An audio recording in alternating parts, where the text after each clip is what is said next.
नमस्कार। आज हम संख्या ज्ञान संस्कृत का बहुत ही महत्वपूर्ण, जो कि छठी क्लास से लेकर के जितने भी जो कंपटीशन एग्जाम होते हैं उनमें ये संख्या ज्ञान हमें बहुत ही महत्वपूर्ण है। अगर आप इस वीडियो को 5-10 मिनट निकाल करके ध्यान से देखोगे तो आपके अच्छी तरीके से समझ में आ जाएगा। ये जो आगे आने वाली जो परीक्षा है, रीट परीक्षा है, उसमें ये जो 4 जो बिंदु दे रखे हैं इनमें से 1% 100% इसमें से आएगा। जैसे संख्या ज्ञान में क्या होता है, अब सबसे पहले तो हमें ये पता होना चाहिए कि जो संस्कृत है उसमें लिंग कितने प्रकार के। हिंदी में जैसे पुल्लिंग और स्त्रीलिंग 2 होते हैं, उसी प्रकार से संस्कृत भाषा में 3 होते हैं, पुल्लिंग, स्त्रीलिंग और नपुंसकलिंग। ये 3 होते हैं। अब इसमें से हम देखेंगे कि जो ये लिख रखा है एक को पुल्लिंग में क्या कहते हैं, एक है, स्त्रीलिंग में एका और नपुंसकलिंग में एक कहते हैं, एकम कहते हैं। तो एक, एका और एकम। अब इसमें दो दो द्वे द्वे आप नोट कर लीजिए अपनी कॉपी में। 3 को कहते हैं त्रय, तिस्त्र, त्रीणी। 4 को कहते हैं चत्वार, चतस्त्र और चत्वारी। अब इनमें से वाक्य कैसे आता है? अब जो 4 जो संख्या होती हैं, 4 तक इनके पुल्लिंग, स्त्रीलिंग और नपुंसकलिंग में चलते हैं, और इससे आगे उपमान होते हैं, जैसे पंच है, षट है, सप्त है, ये मतलब इसी में चलते हैं। इसमें पुल्लिंग, स्त्रीलिंग और नपुंसकलिंग में इन्हीं को हम प्रयोग में ले सकते हैं। लेकिन जो 4 हैं इनके हमें पुल्लिंग, स्त्रीलिंग और नपुंसकलिंग में इनको बांटते हैं। अब जैसे वाक्य कैसे आता है परीक्षा में? परीक्षा में वाक्य आता है, जैसे आ गया राम पठती, राम में पठती, तो राम के साथ में क्या आएगा? राम पहले में ये देखना है कि पुल्लिंग है या स्त्रीलिंग है या नपुंसकलिंग। तो राम क्या है? राम है पुल्लिंग है, राम पुल्लिंग है तो एक इसके साथ में आ जाएगा। और जैसे अब जैसे बालिका, अब मैं इसके 2-4 वाक्य डाल देता हूं। देखो जैसे छात्रा लेते हैं, छात्रा। अब इसके साथ में क्या आएगा? छात्रा क्या है? छात्रा है स्त्रीलिंग, तो छात्रा स्त्रीलिंग है तो इसके साथ में क्या आएगा? एक का। इसके साथ में क्या जाएगा? एक का। छात्रा के साथ में क्या जाएगा? एक का, क्योंकि ये स्त्रीलिंग है। अब यहां पर अगर ये आए फलम आए, तो ये फलम क्या है? फलम क्या है? फलम नपुंसकलिंग है, नपुंसकलिंग है तो इसमें आ जाएगा एकम आ जाएगा। अब ये शब्द आगे जैसे बालकाः, बालकाः, तो इसमें जो इसके रूप चलेंगे बालक, बालको, बालका। अगर यहां पर बालक आता तो यहां पर आ जाता एक है बालका। अगर बालके, बालको आता तो 2 बालको। अब यहां पर आया है बालका, बहुवचन है, बहुवचन है तो इसमें 2 से ज्यादा हो जाएंगे। तो इसमें यहां पर हमें ये त्रय भी लगा सकते हैं और यहां पर इसमें चत्वार भी। ये उस वाक्य पर डिपेंड करेगा जो आपके परीक्षा में आएगा। ये भी सही है इसमें और ये भी सही है, लेकिन जो आएगा जैसे बालका, बालका, इसमें क्या आएगा? या तो ये ऑप्शन आएगा या ये ऑप्शन आएगा। तो इस प्रकार से हम इनको हल कर सकते हैं। क्लियर? अब जैसे कोई वाक्य आ गया, भले आ गया बालका, कोई वाक्य जैसे फलम फले फलानी, ये फलानी है, फलम फले फलानी, तो फलानी में क्या जाएगा? अब इसमें क्या आएगा? अब ये नपुंसकलिंग का है, नपुंसकलिंग का, तो इसमें एकम, तो एकम तो क्या है? यहां पर एक वचन, और द्वे ये द्विवचन आ जाएगा, और ये जो त्रीणी और चत्वारी ये क्या जाएंगे?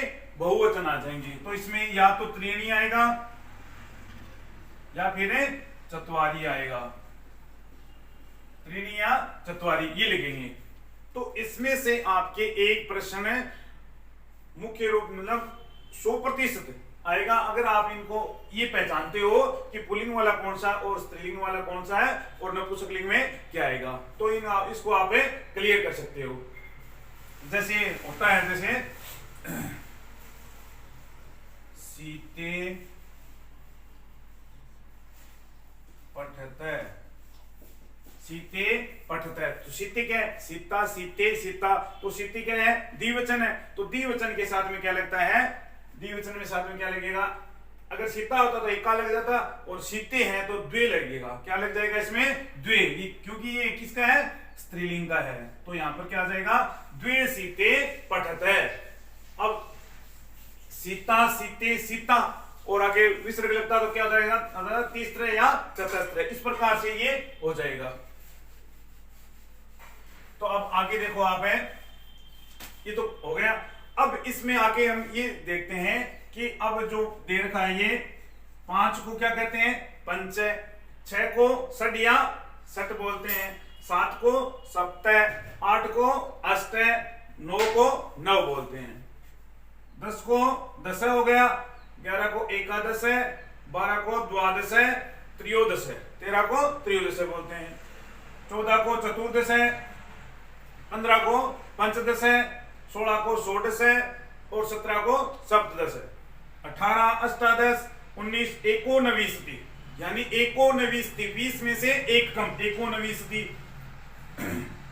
और इसको नवदश भी बोलते हैं। 20 को विंशति, 21 को एकविंशति। अब आगे जो आप 31 से आगे चलोगे, जैसे 31 से आगे चलोगे तो एक एक जोड़ करके 1 2 ऐसे जोड़ करके आप कर सकते हो। अब ये ध्यान देने की बात है, एकविंशति, द्वाविंशति, त्रयोविंशति, चतुर्विंशति, पंचविंशति, षट्विंशति, सप्तविंशति, अष्टविंशति, नवविंशति या एकोनत्रिशत। जिस प्रकार से 19 में आया था ना एकोनविंशति, उसी प्रकार से एकोनत्रिशत या नवविंशति हो गया। अब 30 के लिए 63 आ गया। 30 के लिए क्या आ गया? 63। तो अब हम इसको देखते हैं कि अब आगे देखो, अब जैसे 31 है, 31 को क्या लिखते हैं? एकत्रिशत। 32 को द्वित्रिशत। इसी प्रकार से आगे चलेंगे। जैसे एकविंशति हो गया, उसी प्रकार से 31 के लिए एकत्रिशत हो जाएगा। अब और 33 के लिए त्रैत्रिशत, 34 के लिए चतुर्त्रिशत, 35 के लिए पंचत्रिशत। इस प्रकार से आगे हो जाएगा। तो अब आप इनको ध्यान से देखिए। जैसे ये 40 है, अब 40 को क्या बोलते हैं? चत्वारिशत, चत्वारिशत।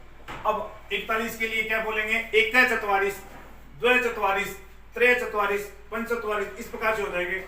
अब आप 50 के लिए लीजिए, पंचाशत। 50 के लिए क्या हो जाएगा? पंचाशत। अब 51 के लिए एक पंचाशत, द्वय पंचाशत। इस प्रकार से आप इसको कर सकते हो। 60 के लिए षष्ठी, 60 के लिए हो जाएगा षष्ठी। 70 के लिए सप्तति, एक सप्तति, द्वय सप्तति, त्रय सप्तति। इस प्रकार से आप आगे बढ़ सकते हो। 80 के लिए 80, 80 के लिए हो जाएगा 80, 80 के लिए हो जाएगा 80। अब 90 के लिए 90, 90 के लिए हो जाएगा 90, एक 90, द्वय 90, त्रय 90। इस प्रकार से आप इसको क्लियर कर सकते हो। 100 के लिए सप्तम, 100 के लिए हो जाएगा सप्तम। अब निदान में है, इसके लिए हम क्या प्रयोग करते हैं? जैसे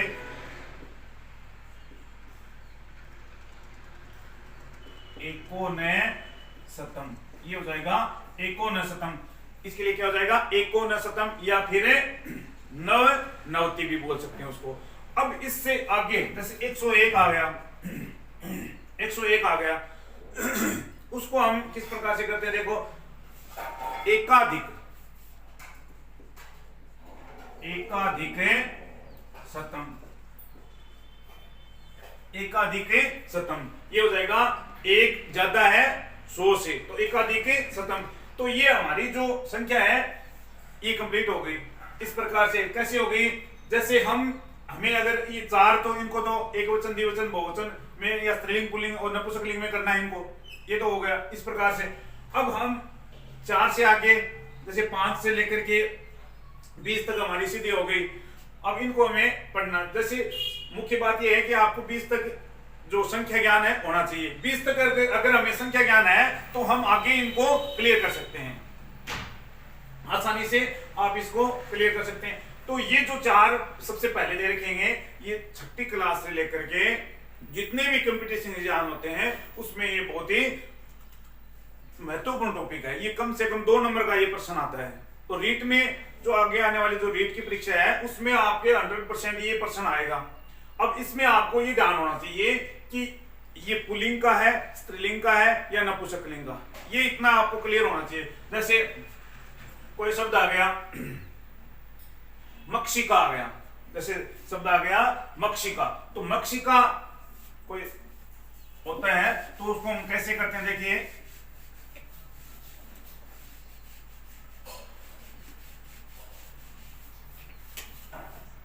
मक्षिका, ये मक्षिका है वो तो हो गया एक वचन। अब इसके आगे विसर्ग लगते क्या हो जाएगा, ये मक्षिका तो ये है स्त्रीलिंग है। मक्षिका किसका शब्द है, स्त्रीलिंग है। तो यहां पर स्त्रीलिंग में एक वचन में क्या लगेगा, एका, एका मक्षिका, एका मक्षिका, तो ये हो जाएगा एका मक्षिका, एका मक्षिका। इस प्रकार से आप इनको आप क्लियर कर सकते हो। जैसे एक शब्द है जैसे बालका,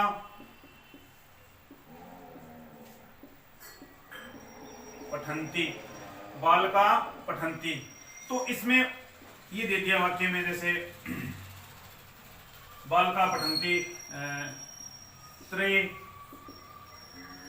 बी में आ गया त्रीणी, सी में दे दिया आपको तीसरे, और डी में दे दिया आपको तृतीय। इस प्रकार से आपको वाक्य में ये दे दिए। तो अब आपको इसमें से छांटना है। तो पहले आपको देखना है कि ये क्या है, बालका, क्या देखना है आपको, बालका, ये आपको देखना है बालका, यानी बालका यानी लड़के, लड़के देखना है। तो लड़के हो गए तो ये क्या किसमें आ जाएगा, पुल्लिंग में आ जाएगा। पुल्लिंग में आ गया, पुल्लिंग में आने के बाद में हमें देखना है कि एक वचन का है, बहुवचन का है या द्विवचन का है, किस चीज का है। तो हमें इसमें देख लिया कि अब इसके रूप कैसे चलते हैं, जैसे बालके, बालको और बालका, इस प्रकार से चलते हैं। जैसे राम है, रामो, रामा, इस प्रकार से चल गए ना। तो अब ये क्लियर हो गए यहाँ पर है कि ये बालका, ये क्या है, बहुवचन है, बहुवचन है। तो यहाँ पर है बहुवचन है, किसका है, पुल्लिंग का है, बहुवचन है पुल्लिंग का है। तो यहाँ पर पुल्लिंग में अब देखो त्रीणी किसका है, नपुंसकलिंग, इसको काट दीजिए। तीसरा ये भी किसका है, स्त्रीलिंग का है। तो तृतीय ये यहाँ पर है, शब्द नहीं है, तो यहाँ पर क्या बचा, त्रय, तो यहाँ पर क्या हो जाएगा, त्रय बालका, तो ये सही हो जाएगा। यहाँ पर है त्रय बालका पठंती, क्लियर हो गया। उसी प्रकार से हम जैसे फलम पतति, फलम पतति, फल गिर रहे हैं। तो अब यहां पर ये देखना है फलम किस चीज का है, ये नपुंसकलिंग का, फलम फले फलानी, इसके रूप चलते हैं जैसे फलम फले फलानी। तो ये फलम फले फलानी हो गया। तो यहां पर फलम है तो एक वचन का है। तो इसमें अगर पूछेंगे एक का है, एक है या एकम है, तो हमें यहां पर क्या करना है, एकम। तो यहां पर क्या हो जाएगा, एकम। तो ये हो गया अपना ये टॉपिक। तो इससे आगे 100 से आगे जो संख्या है जैसे 1000, 10,000, लाख, इनके बारे में हम अगली जो वीडियो आएगी उसमें हम पढ़ेंगे। धन्यवाद, आज के लिए इतना काफी। अब हम जो आगे आपके लिए जो संधि है, समास है, उनकी वीडियो में आगे आपके लिए लेके आऊंगा। धन्यवाद।